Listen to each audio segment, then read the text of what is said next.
Thank you, Miss Melinda. Okay, so today we are pleased to welcome Mr. Josh Tannehill, a very special guest from Lake Charles. Joshua is a technical sales consultant with Global Data Systems. He is going to be sharing his expert opinion on cyberbullying with a dash of internet safety. For this particular webinar, Joshua would like everyone to be very interactive with him. Lots of communication. Wallace will be assisting with this webinar as always. So thank you, Wallace. I appreciate you. At the end of this webinar, he will be sending out the survey and certificates if anyone needs it. So with that said, I ask that everyone assist me in giving your full attention to Mr. Joshua Tannehill. Joshua, take it away. Thank you, China. Thank you, Wallace. Thank you, Families Helping Families. Can you guys hear me okay? I Yes. can. Yep, okay, perfect. So my name is Joshua J. Tannehill, and I'm coming to you from Grambling State University. I live in Lake Charles, Louisiana.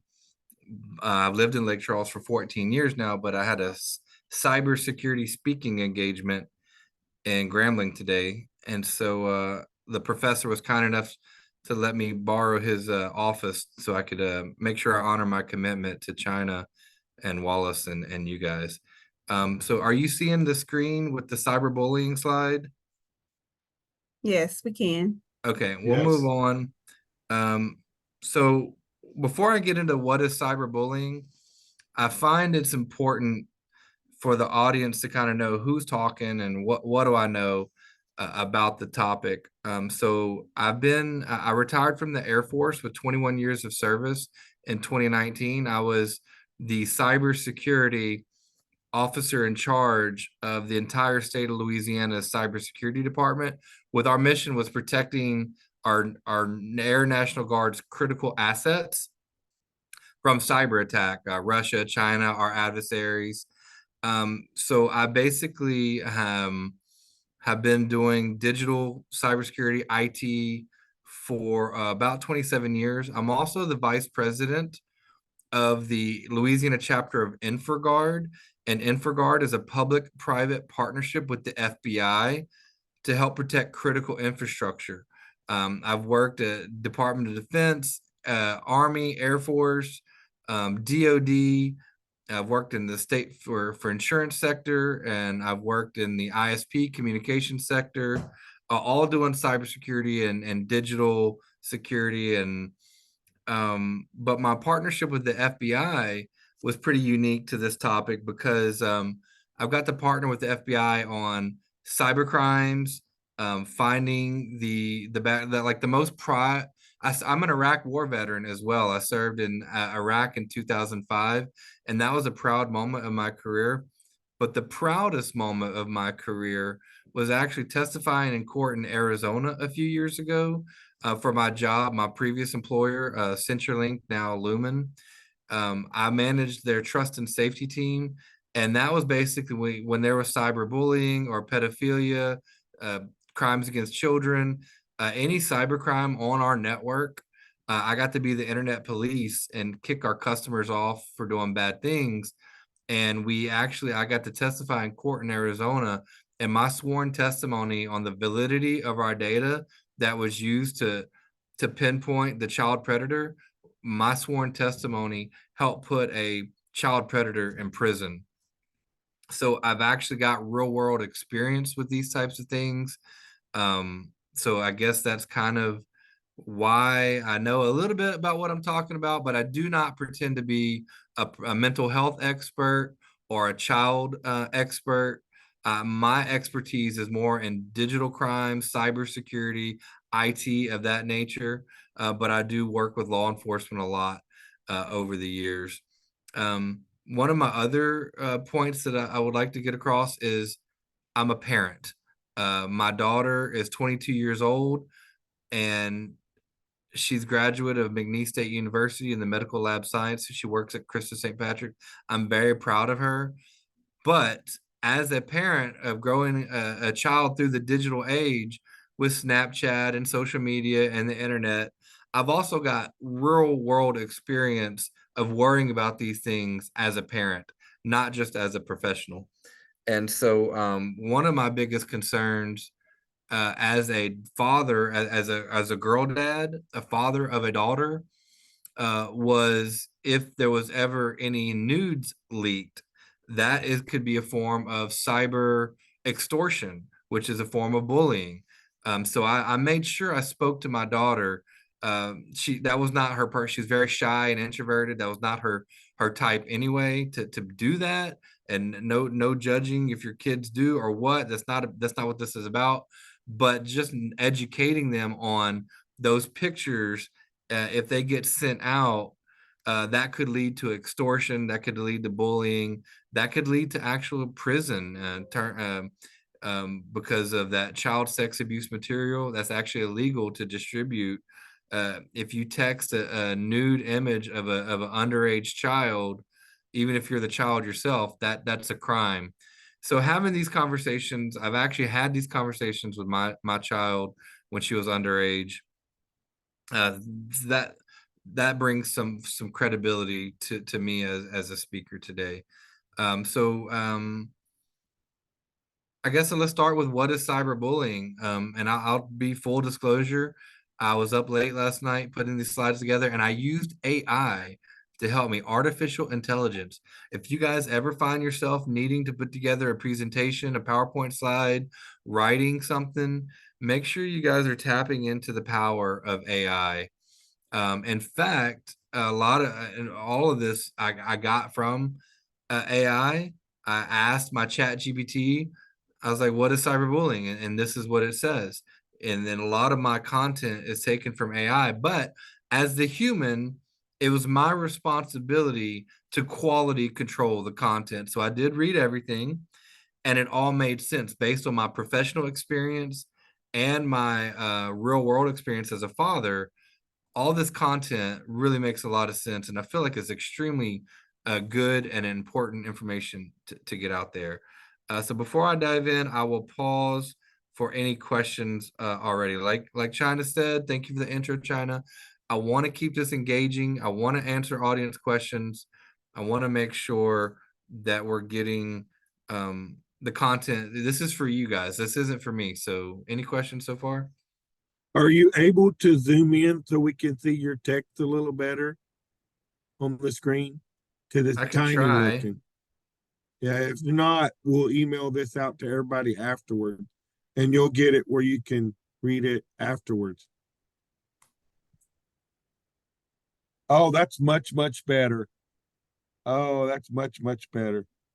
Oh, you don't have to go quite that far, Mhm. but that's a lot better. Yes. Okay, Come in cool. just a little bit more, or can everybody see the whole screen? That's what, maybe that's a better question to ask. There we go. That's about, that's it. There we Yeah, go. and I'm Thank not you. going to read. Thank you, Wallace. Thank you for that. I'm not going to read all this because, like Wallace said, you will get these slides. I took this from Chat GPT. I proofread it. It's all relevant content, but I'm not going to read word for word because I do a lot of public speaking, and the slides are really just for me to remind me of where we're at on some topics, and then have a conversation with you guys. You all know how to read, so I'm not going to read this to you. But I will use this as a placeholder to make sure I keep the conversation going. Um, so like I said up there, as this is my question to Chat GPT was, hey, AI, as a father of a teen daughter, what are some key points about cyberbullying that I should be aware of? And this is what it wrote. Cyberbullying is the use of digital communication tools to harass, threaten, or intimidate others. It can occur through social media, messaging apps, online forums, and other digital platforms. So the key things to be aware of what cyberbullying could do to your child is it could affect their mental health. This slide gives you some signs to watch for, how to report it or block it. Um, about how we need to be educated on online safety, how to seek support. It reminds us that we as the role models need to promote that positive online behavior. And we need to stay informed by actively participating in our child's online experiences. So I'll read, I read the kind of the high level, but I'll give you personal stories of what each one means to me. I think that would be a little bit more impactful than reading word for word. Effects on mental health. Now, as a dad of a daughter, my child struggled with self-image, negative self-image, especially in middle school when they're going through that awkward stage. And physical bullying in the classroom, the physical classes at the physical schools is one thing, but cyberbullying can happen when you don't really realize it. So one of the things that I did as a parent, growing up with the technology at our fingertips with the smartphones, I allowed my child to have a smartphone very early in her life. I don't recommend that for everyone. You as a parent know what's best for your child. I had my child grew up in a broken home. She lived with her mom full time, and I had her part time. So I wanted her to have the technology selfishly so I could communicate with her. Also, because I'm an IT cybersecurity guy, I grow up with technology. And so it was important to me. So I made it important to her. But I don't recommend everybody knows their child. Um, so the longer you can prevent your child from having that smartphone and that Snapchat and those social media apps, the better. But as we know as parents, they're going to beg and plead and borrow until they get what they want. And I gave in at an early age. My child had Snapchat by eighth grade, I think, is when I finally gave in. And as a cybersecurity and a digital forensics person who worked with the FBI, I was very worried. So one thing that I did when it came to trying to protect the effects of my daughter's mental health was I made a deal with her. I said, Kylie, this phone, this smartphone that I'm giving you, I'm not giving you this phone. I'm loaning you this phone. This is my phone that I'm loaning you. And so, with that in mind, I can take this phone back anytime I want. I'll be sensitive to your privacy, but your privacy only goes so far when you're using my digital asset, when you're using my smartphone, my phone, I pay the bill. The only way you can have this is if you agree that it's mine and I can monitor it, I can take it, I can review it anytime I want. And at seventh and eighth grade, she agreed to those terms of my conditions. And when it came to allowing her to have a Snapchat account, again, I was very sensitive about what Snapchat got popular for was being able to send nudes. Teenagers could send nudes to one another, and then those nudes could be deleted very quickly. But people could take screenshots of them. And so I was very worried about that. I wasn't worried about my child necessarily doing that, but I was worried about other children sending her unsolicited nudes or other disturbing images. So I made a deal with her that if you have Snapchat, I need to know your account. I need to know the password. I need to be able to log in anytime I want. And I certainly did that. But I wasn't naive to know that if she really wanted to bypass that, she could create secondary accounts or tertiary accounts, third or fourth different fake accounts. Um, but yeah, the mental health effect of her self-image, I was definitely worried about. And with Snapchat today, they actually have this new feature. New is probably about a year or two old now, where they've got this AI bot built into Snapchat. And I've read some studies where children, especially middle school, I mean, not middle age, sorry, middle school children would ask Snapchat's AI bot, do you think I'm pretty? Or do you think I'm handsome? Or how do I make friends? Sad questions like that. And so I tested that myself. I wanted to know what that AI Snapchat bot would return. And I give credit to Snapchat.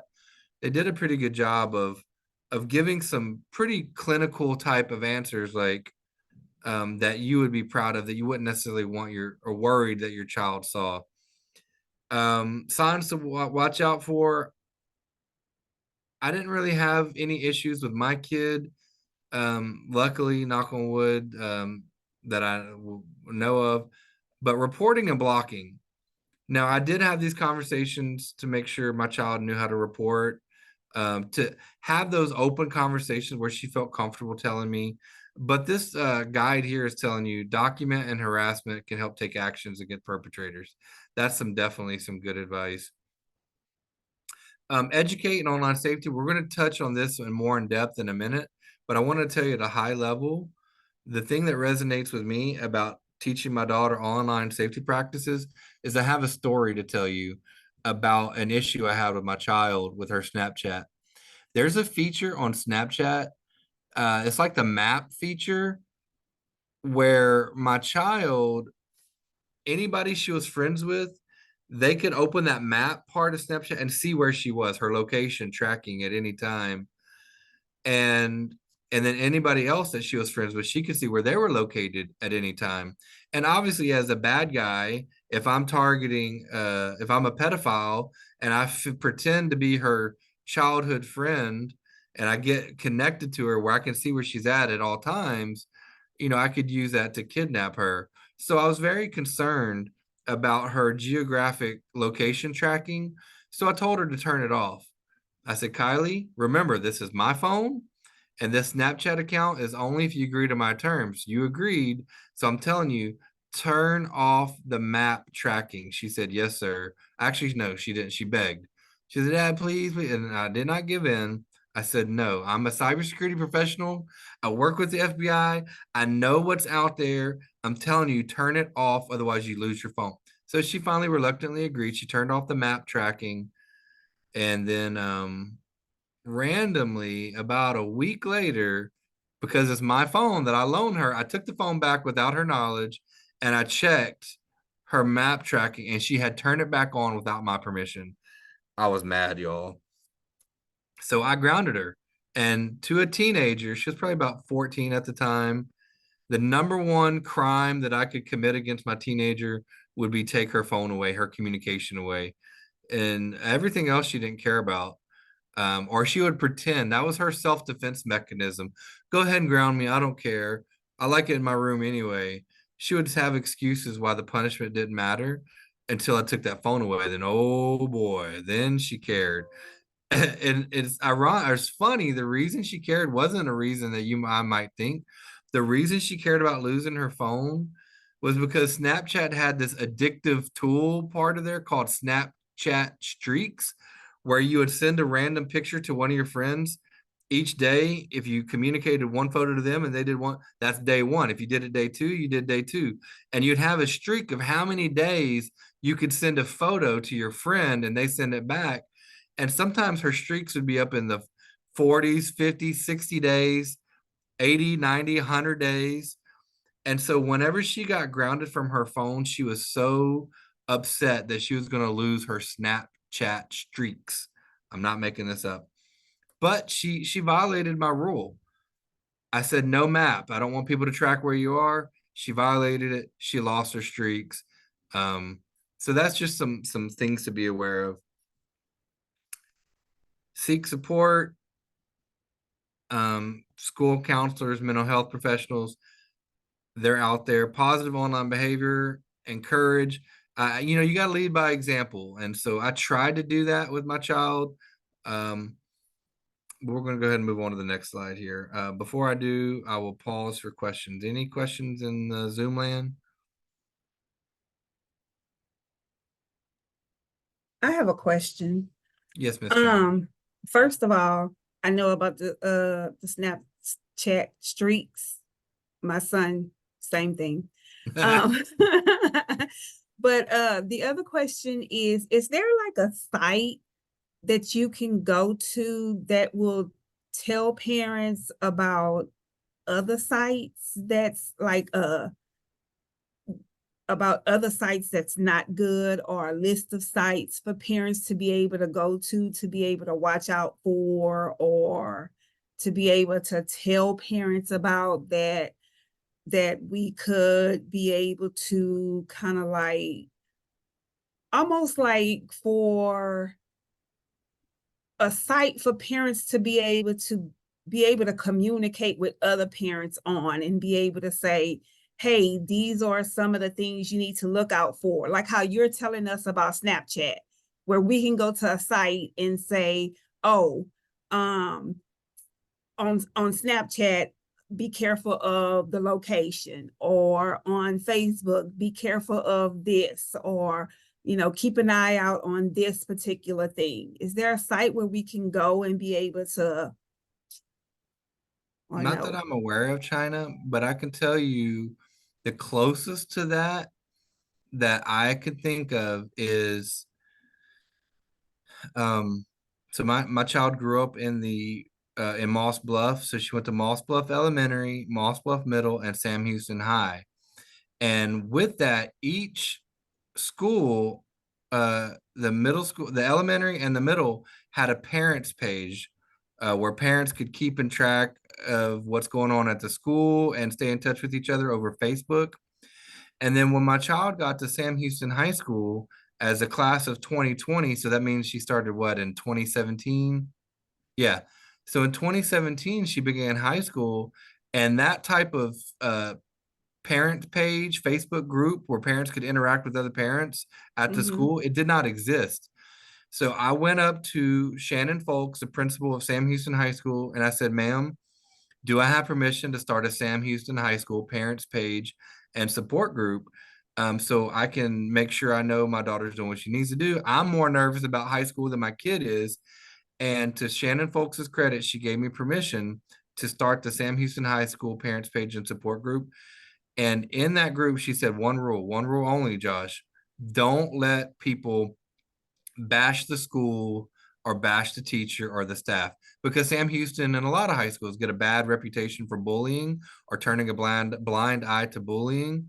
And I'm not here to defend the school or accuse the school. You form your own opinions, but that was her rule, and I honored that rule because I felt like, to your point, China, having a support group with other parents who are facing the same challenges was extremely important to me. And so I started it. So I would recommend whatever school your child is going to, join that page's parents page where you and other parents can talk about it. And that's one thing that we did in the Sam Houston High School parents page. Whenever I found out about some new threat against our children, I shared it to all the other high school parents who subscribed to that page. Um, so I don't have a good answer for you. That's the best I have. And then for those people who are homeschooled, I would check on the Facebook groups. There might be a whatever that homeschool association may have something like that, China. But I don't know of anything specific or professionally ran by the government or by anybody else. So I'm sorry. That's okay. Thank you, though. Yeah. Do you do any of the parents pages? Yeah, I do kind of look out for it. My son goes to Barb, so I do look at the parent page for Barb. So, There but you go. yeah, That's one resource, probably not the best.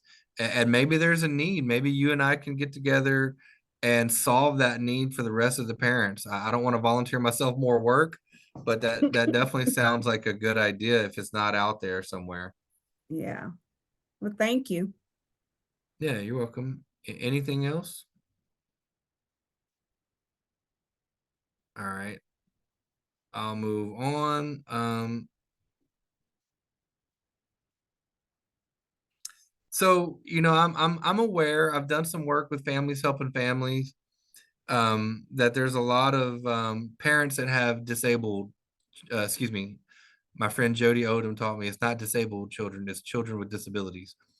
Um, there are some parents on here who may have children with disabilities, and so I asked AI, what are some key aspects of cyberbullying as a parent with someone who has disabilities, and pretty much all the content that I have for you today is whether you're able-bodied or disabled, it doesn't matter. The one major difference between a parent of an able child versus a disabled child would be this bullet number one here: increased vulnerability. I would say children with disabilities may be more vulnerable not always more vulnerable, but maybe more vulnerable to cyberbullying due to various factors, including social isolation, difficulty in understanding social cues, or being perceived as different by their peers. So I think that's the number one difference. If I had to give this presentation to someone with an able-bodied child versus a disabled child, the content would all be the same except for that one point, in my opinion. But I don't have a child with a physical or learning disability, so I don't pretend to be the expert on that. That's just what I think. And that's what AI is telling me. Um, so so how do you know if your child's being cyberbullied? One way is your kid better than anyone. Familiar Familiarize yourself with the signs if there are changes in behavior. That's a clue right there. Are they suddenly withdrawn? I never really knew if my child was being cyberbullied or not. Her behavior didn't change, but I knew if her and her boyfriend were having issues because she would get real sad and depressed. But other than that, I didn't know. And communication is key. I would recommend you have those tough conversations with your child and make sure they know that they can feel comfortable coming to you. And I can't tell you how to parent. Everybody's different. What works for you may not work for me, and vice versa. But I'll tell you what philosophy I strive for is I strive to have open, honest communication with my child where she can come to me with anything because I need her to feel safe that she can report something to me, even if it's embarrassing to her, or even if she knows it will upset me. For example, if she was 16 and she sent a nude, or she was pregnant, underage, all these things would upset me as a parent, but I need to have that emotional intelligence and that long-term strategic thinking as a parent to know that it's extremely important for me, for my child, to have an honest, not be fearful of telling me. And so there's been times in her little life when she was a teenager where she told me things that upset me. I didn't want to hear, but I internalized it and I made her feel comfortable, and I thanked her for telling me. I thanked her for trusting me with it, and I didn't make a big deal out of it. I didn't blow it out of proportion. I didn't do all these things that may backfire on me in the future when there's a major issue that might happen with her and she's too scared to tell her dad. That would break my heart if she dealt with all these internal emotions and dealt with a cyber bully or some sextortion on her own because she was too embarrassed to tell her father, her biggest fan, her biggest supporter, her biggest ally, that would die for her, go to bat for her, do whatever I could for her. She would be too embarrassed or ashamed or upset or worried to tell me. I could never have that. So I made it a point that anytime she came to me with bad news, I thanked her for trusting me. I thanked her for the honest communication. And I recommend you guys do that as best you can. I think that might be a good pause for questions.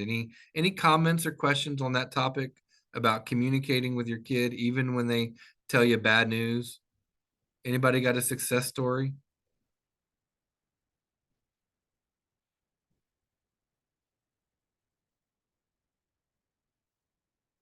Okay, no worries. I will press on.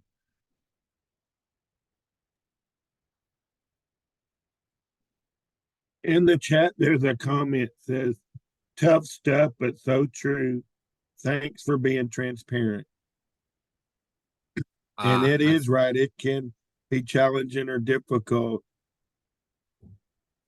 Yeah, absolutely. And, out of respect for my daughter's privacy, I won't share what she told me. But she came to me one day and told me something pretty devastating to me as a father. And I internalized it real quick. And then I gave what I thought would be a response that if I was a kid confiding in my dad something that difficult, what I put myself in her shoes. What would she want from a parent?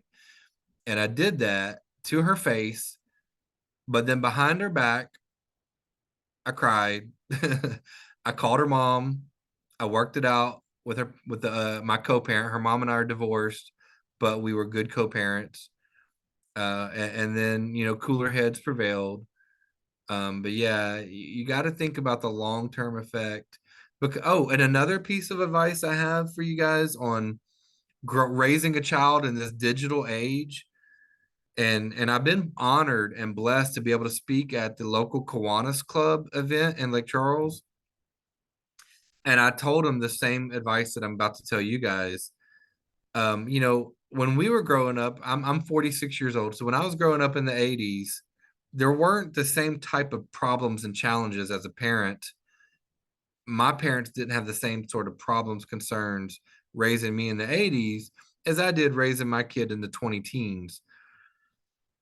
And one thing that I learned as a parent in the digital, raising a teenager in the digital age, was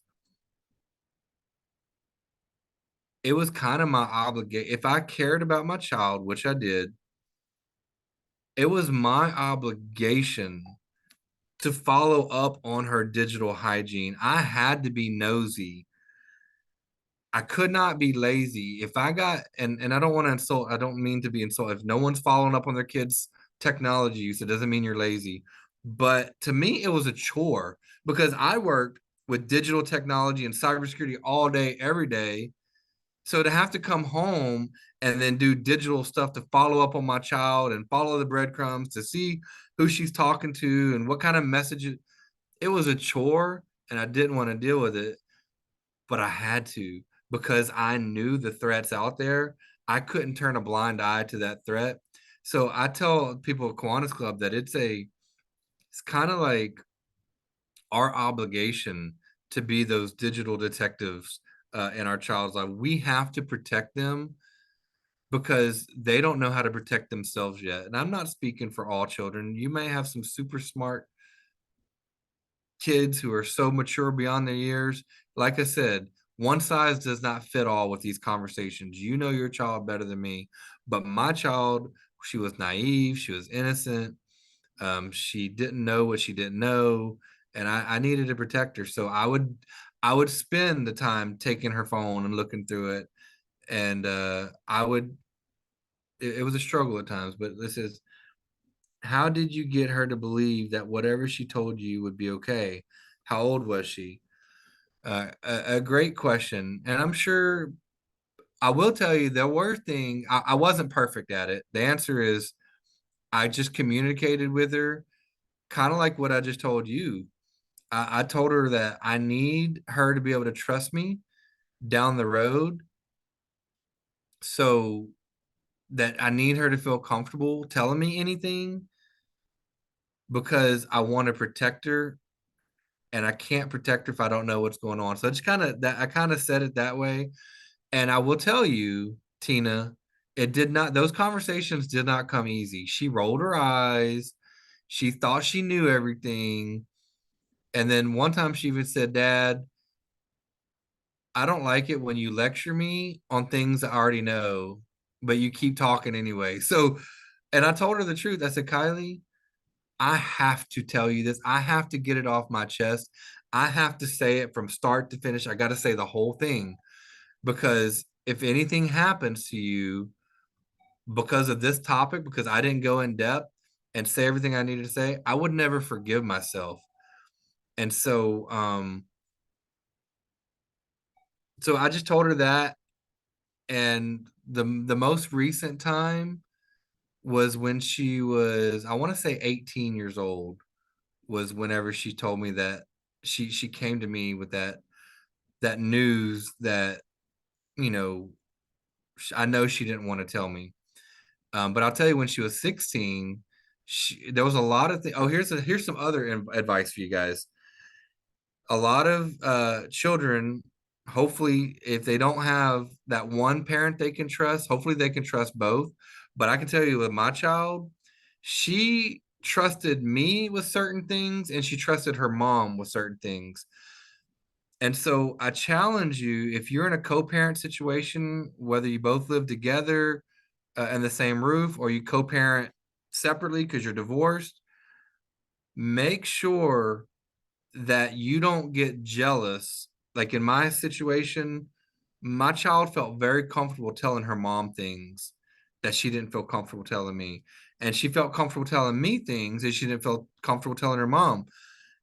And my natural instinct, whenever her mom would know something that I didn't know, naturally I would be hurt. Naturally, I'd be jealous. Naturally, I'd wonder, well, why doesn't my kid want to tell me that? Why she want to tell her mom? But I never let my kid know that. I worked that out on the back end, out of her sight, where she didn't know, because you got to remember the number one most important thing isn't that your child feels so safe telling you everything. The number one most important thing is that your child feels safe telling you or your spouse or your ex-spouse or some sort of adult and an authority figure that can protect her everything. It doesn't always have to be you that they feel comfortable coming to. So if you know your child is feeling comfortable telling someone else something, be okay with that. Be thankful and happy and blessed that you know your child has someone they can go to, and never try to make that other person feel bad or guilty for it, and never make that child feel bad or guilty for it.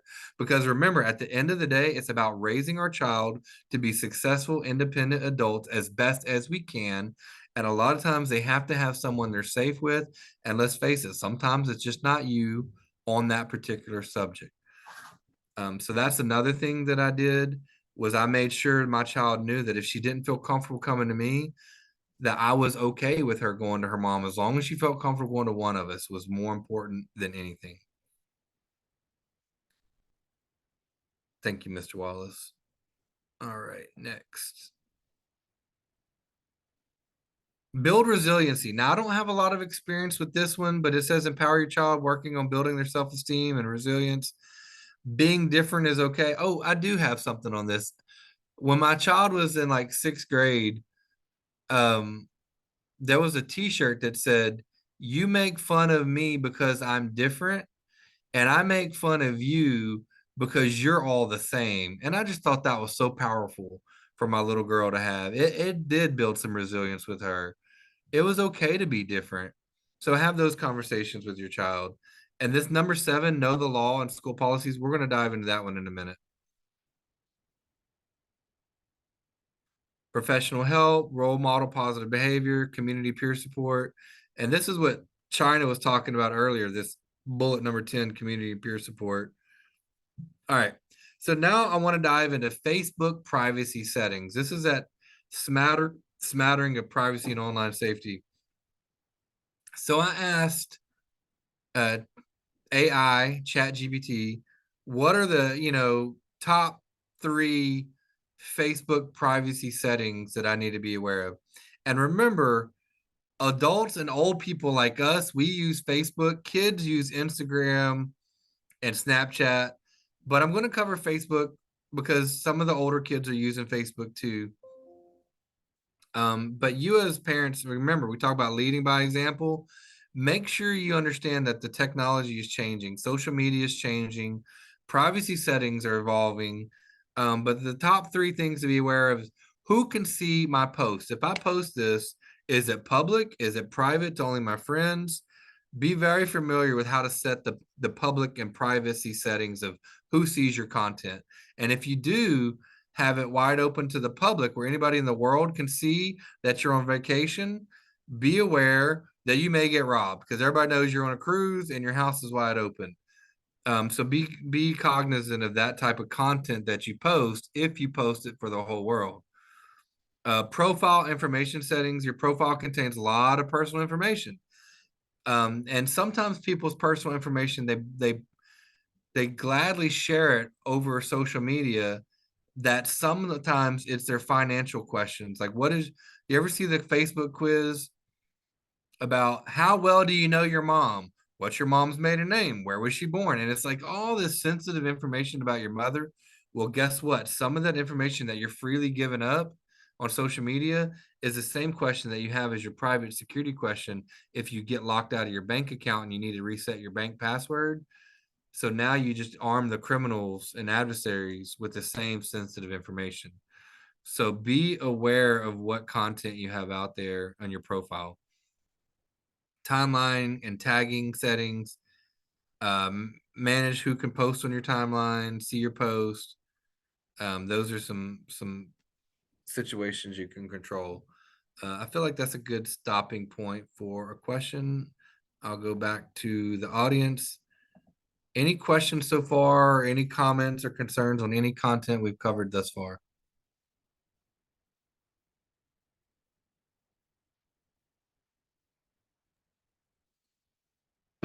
Those are some good points about the quizzes on Facebook. I used to do them because I thought they were cool and interesting, and I thought, wouldn't it be cool to get something back? And then I realized that, like you said, some of the questions were saying too much. So I was revealing too much information. And I Mm-hmm. thought, oh, I realize now that that could be somebody's, they're giving sensitive information, but they don't realize it. That's right. And it's so I stopped doing those quizzes, and it's like, and then I see some of my friends do it, and I get in there and I tell them, please don't answer these quizzes. You're revealing too much information about your personal life that could be misused in the wrong hands. Yeah, thank you, Wallace. Great, great examples. And Cynthia Brown, I see your question in the chat. Not that I'm aware of, but I would say just a rule of thumb is if it could be private information that you would use to access your bank account if you get locked out, don't share it. If it could put you at physical security risk, in other words, you don't need to tell everybody that you're on vacation right when, and I'm the world's worst about this. If any of you are my Facebook friends, I'm always sharing where I'm at, what I'm doing, and I'm trying to get better. That's fine. I can still share. I can still show my highlight reel of my life. You know, we don't put the bad stuff on there. We only put the highlights. I can still share my highlights, but just wait till I'm back home. Wait a day or two after the event is over, and then share and talk about the cool experience you just had. You can still share it. Just put a time delay in it.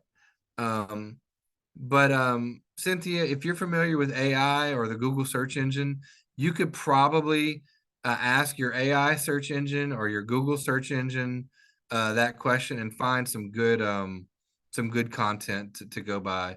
But the general rule of thumb is nothing that would be used to be an answer to a secret password if you get locked out.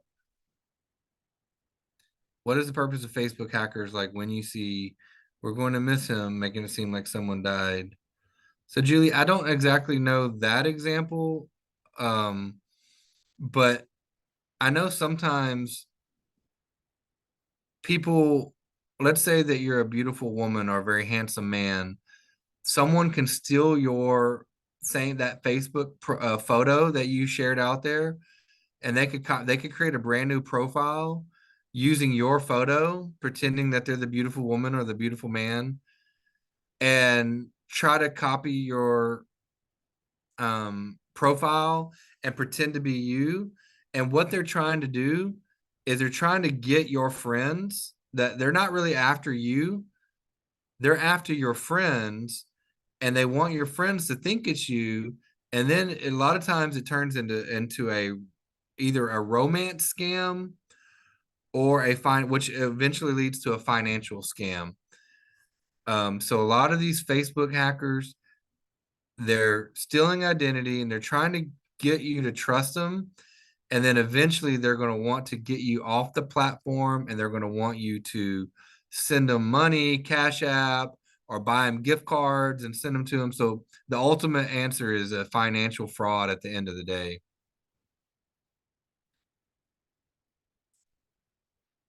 Good question. Thank you. So what they're pretending is they're trying to set up to pretend to be you. And then when you get the likes or whatever from your other friends and all, your friends don't realize it's not really you, right? And so that person that's faking you asks for, hey, I need help with, this issue or that issue, and they know you, so they're more likely to give. Is that the downside? But they don't realize it's fake.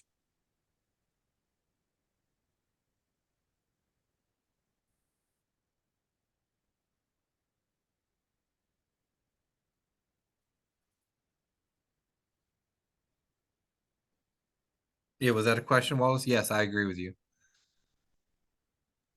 Yes, it was a question. So that's kind of how that works. Yeah, absolutely. They want to build that trust that you've already built up. They want to steal that trust. Let's move on to Snapchat privacy. So this is where your kids are probably at. Audience settings for stories. Again, that's the same. That's the equivalent of the privacy settings on Facebook. Contact me controls who can send you snaps and messages.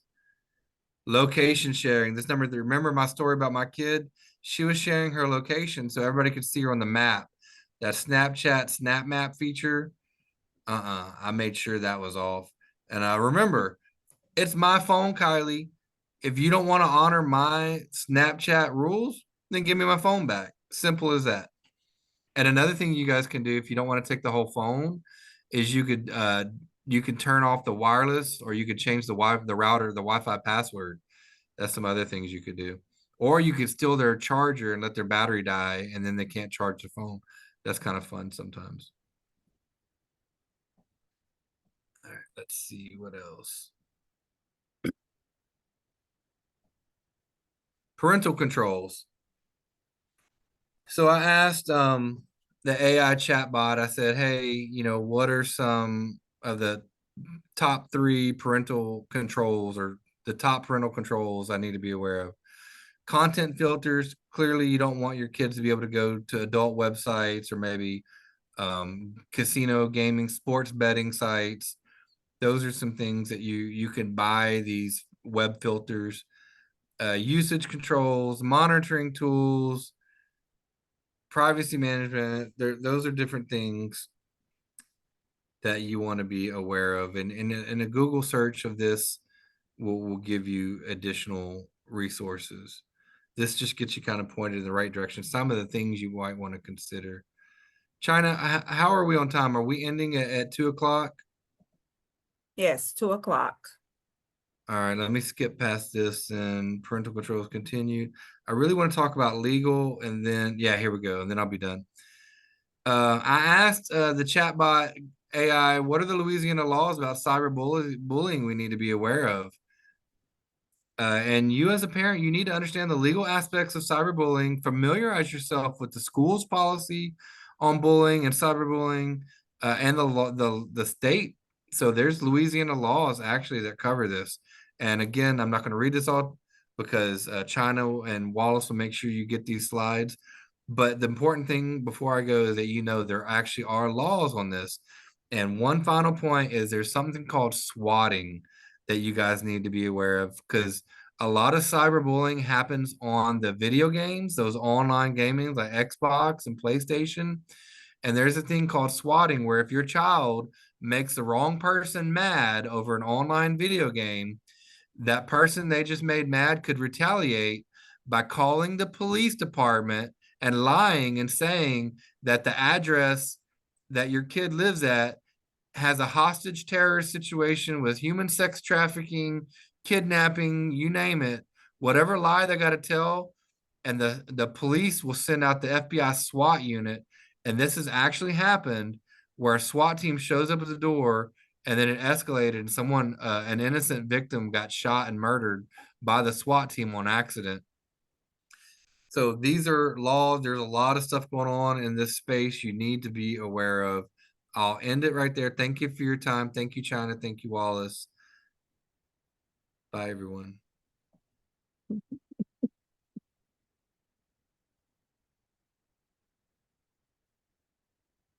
China, you going to close this out? Yes. Um, I would like to thank Josh for attending and providing us with some good information. I appreciate everyone taking the time out of their busy schedule to attend this webinar. Wallace will be sending out the survey link along with the PowerPoint.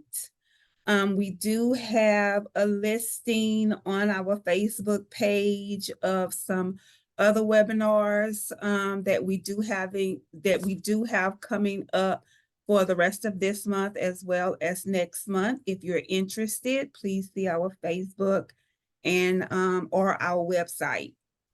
So other than that, China, there's another question. enjoy. I don't mind staying on. If I can answer that, or do you gotta have to drop this Zoom? Yes, you can answer it. I was No, gonna you can answer chime any in with it. questions. If anybody has any other questions, y'all can definitely stay on. I do have a few more minutes. If Joshua has a few more minutes, we can Yeah, I stay do. on and answer any other questions if anybody has any. Yeah, that TikTok Um, question is a good one. I would like to address it. So Can I you have a top. please read it? Or you Oh yeah, want oh, me to yeah, read there it? was another question. I'm sorry. yeah. I can read it. It's Yeah, because that way they'll get the full content of what's being asked. yeah. Good point, Thank Wallace. you. Thank you. Miss Oh, Julie Higginbotham asked, can you quickly explain the issue with TikTok and China being owned by China? What information is China getting from the TikTok app? And that's a great question. And I feel like I have a good answer for you. So China owns the parent company ByteDance. ByteDance owns TikTok, and the average content that an average person makes, a small 30-second video, whatever, funny video, lip syncing, whatever, it doesn't matter. But what happens is China, they have we always hear about the threat of China. See, I'm part of InfraGard, which is the FBI partnership, and FBI gives me briefings on China all the time. And what happens is China, we think about China as the average US citizen as always trying to take over, hack us, take over our economy because they're bad. But really, if you take a look at China has a lot of problems. Their soil is their population is so large. They have an overpopulation issue. They can't grow enough of their own food because their soil has been so used. Their irrigation, there's just so many issues that China has that they are trying to get world domination. They want to, survival of the fittest. They want their culture and their economy to last forever. And so they do a lot of nefarious things to steal intellectual property from the US. And so they have an incentive to keep their culture alive for decades. And so one of the things they get from TikTok isn't necessarily your unclassified data. What they get is a marketing advantage because they learn everything. All that data gets aggregated. They learn your likes, your dislikes, what you like, what you don't like, what you hate. They get so much data that you don't even think matters. But when you consider the large volumes upon volumes of data that they get to make informed decisions, they get this treasure trove of information that they absolutely use to try to trick us, to try to steal our information, to try and appeal to us so we buy something. Um, they learn our likes and our dislikes. They learn where we shop. They just learn, they want to know every single thing about us because they use it against us. They use it to market against us. And the more that we buy things of theirs, that money goes back into their economy. So it's not like they're stealing your social security number and they're going to do an identity theft on you. It's more of the big picture. China is so patient. They're in it for the long game. So they're trying to get an economic advantage over us. The same thing with the DNA testing. so like 23andMe and some of these other testing, DNA genetic testing, they're owned by China. Well, what does China want with your DNA? Well, they could potentially get all that information, and then they could build some sort of drug knowing what would target American citizens that they could be immune to. They could build an immunization to a certain type of drug in China based on genetic data they were given that would target us and really hurt us. So there's lots of these bigger picture things that you don't just think of. And everybody says, oh, I don't care if China has my stuff, they already got it. Or I don't care if they see my TikTok video.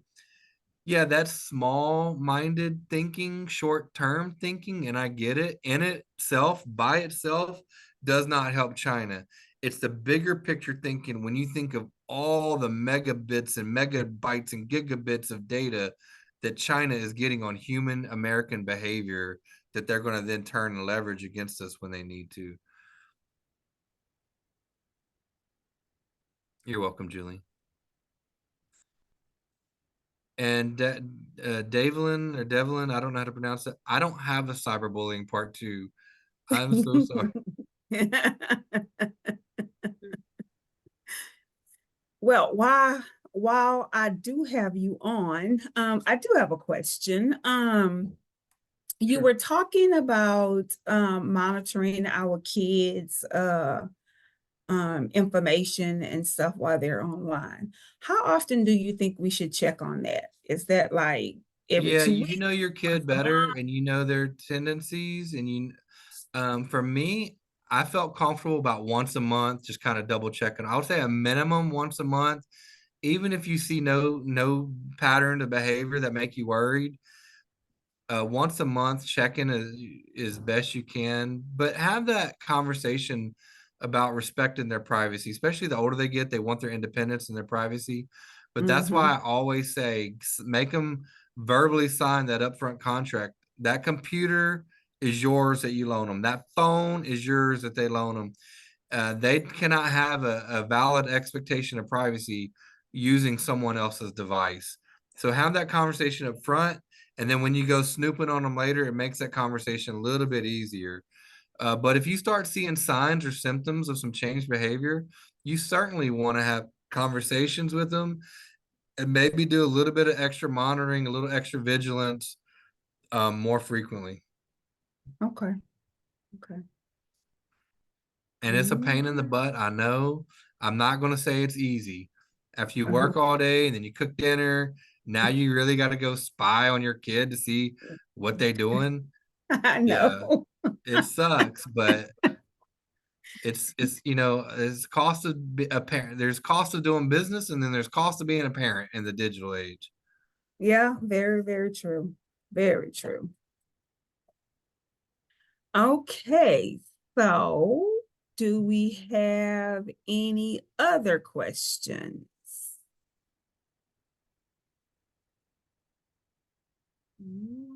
All right. Well, I'm Joshua J10 Tannehill. If you think of any cybersecurity questions, I put my LinkedIn link in the chat. Friend me on LinkedIn. You can friend me on Facebook. I will certainly help answer any questions offline if you guys think of them tomorrow or the next day. Thanks, everyone. All right. Thank you, Joshua. You're welcome. Bye-bye. Bye.